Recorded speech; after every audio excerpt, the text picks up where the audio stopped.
Hello, I'm Marcus Fioravante, and this is Space Witch by Don Freeman.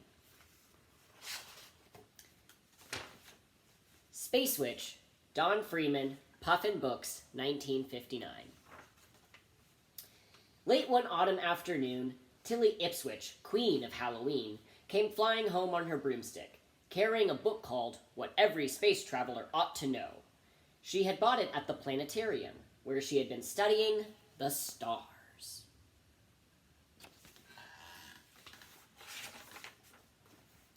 Tilly landed on her craggy mountain peak, parked her broom in the broom port, and scurried into her rickety old house. Her pet cat, Kit, was there at the top of the stairs, purring a warm welcome. While Kit had his supper, Tilly began to read all about spaceships and satellites. Finally, she said, "Kit, how would you like to spend Halloween frightening creatures on other planets?" Kit answered, "Me? Ow." Even though her pet did not seem enthusiastic, Tilly started at once to design a spaceship big enough for 2 travelers. She decided to name it the Zoom Broom.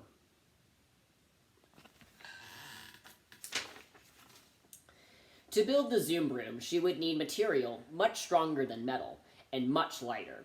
She began to stir up a new kind of brew in her big iron cauldron.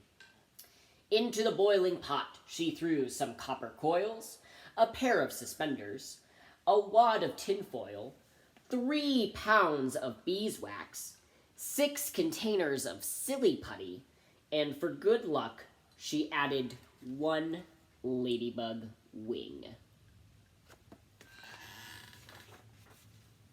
Tilly stirred and stirred, all the while chanting charms and spells. And at last, to her amazement, she found that she had concocted a material as fantastic as plastic. She poured it into a mold she had hollowed out of an old dinosaur's tooth.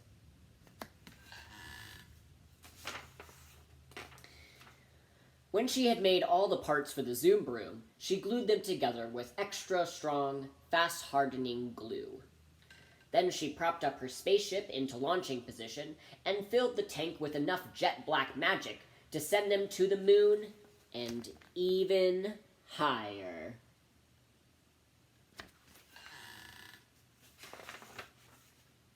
She zipped herself into a spacesuit she had stitched together out of inner tubes and spare tires. And now came Tilly's biggest problem, how to coax Kit in to stay into the cockpit. "Let me out! Let me out!" he yelped. But the minute she said they would probably be flying through the Milky Way, Kit settled down without another yowling sound. Now they were ready to blast off. Tilly Ipswich, Space Witch, strapped herself into the pilot's seat and began the countdown. 5, 4, 3, 2, 1, 0!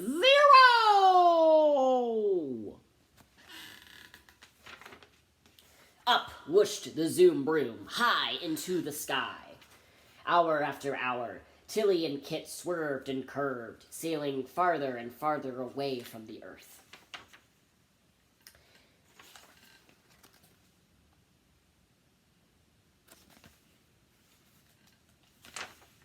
At noon the following day, they zoomed over the moon, but they couldn't see a single creature to scare. Only dry, empty craters, and tall, spear-like mountain peaks. So off they streaked in search of the planet Mars. But the Zoom Broom, with a will of its own, turned and headed for the planet Saturn instead. Tilly shook her head as they came close. "No sirree," she said. "That can't be Mars. Not with that burning hoop swirling around its middle. Oh, fiddlesticks. We're way off course."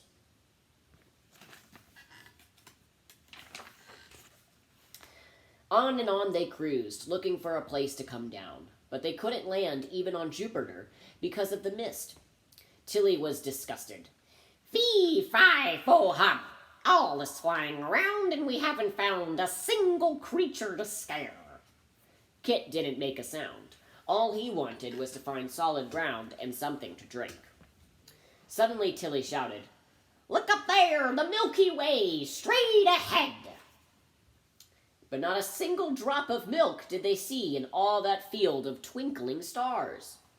And even a cat could tell they were lost. All at once the Zoom broom began to sputter and zigzag very queerly.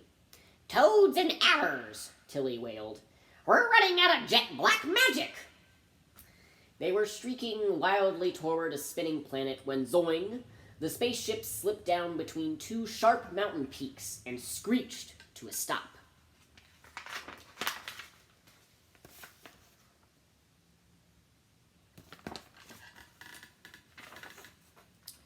Tilly peered out at the cockpit and exclaimed gleefully, Kit, we've made it! We've landed on Mars! Now we surely can find somebody to scare.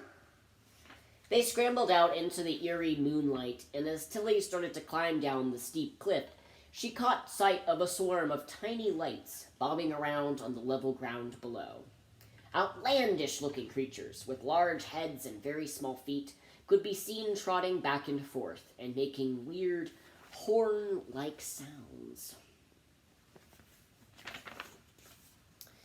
Why, Kit, those creatures must be Martians on the march, cried Tilly. What a grand treat we'll have of frightening them off their silly little feet. The creatures, however, had spied the Earth visitors and vanished in a twinkling. Kit could think of nothing but finding something to drink. He headed straight for a strange, lonesome-looking house and darted through the open door. Tilly dashed after him into a dark, empty room, and bang! The door slammed shut behind them. Come out, my pet, Tilly urged. These Martians might not like an Earth cat snooping around in here. At that very instant, there came a sharp knock at the door. Now's our chance, whispered Tilly, and made the scariest face any witch had ever made. Kit bristled his fur and bared his teeth, prepared to spring at anything alive. Slowly, Tilly opened the creaky door, and just as she was about to leap out, there came a terrific shout. "Trick or treat, trick or treat," screamed a flock of flapping little ghosts, the most terrifying band of Halloweeners any witch had ever seen. Poor Tilly. She was swept completely off her feet, and down she fell in a dead faint. As for Kit, no rocket ever zoomed past faster.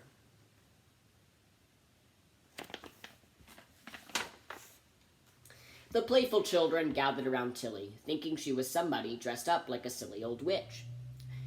"We didn't mean to scare you so much," said a little girl with a devil's mask on her head, "but you shouldn't have hid in our haunted house." Tilly blinked her eyes and asked, Who are you? And where am I? And what day is this anyway?" "Oh, we're spooks from Pikes Peak, USA, planet Earth, and it's Halloween." The children all answered proudly, "Do you want to go spooking with us?"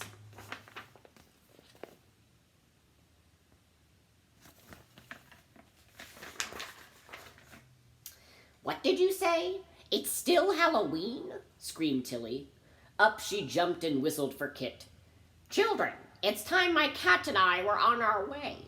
But first, you must fetch me a broom, and then please see if you can find some sour milk for my thirsty kitten here."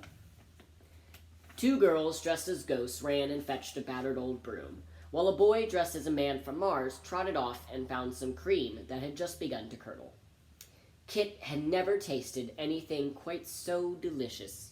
It suited his disposition to perfection.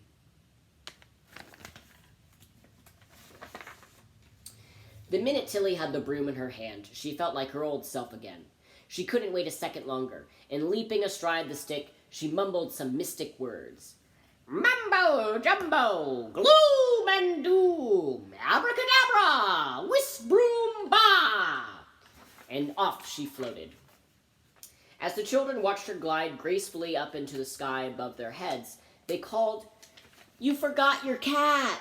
You forgot your cat!"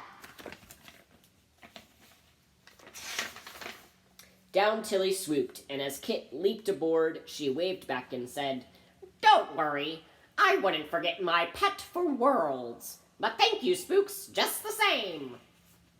Over the rooftops and over the cornfields they flew, homeward bound at last. The witching hour of midnight had not yet struck when Tilly and Kit landed on their own craggy mountain peak.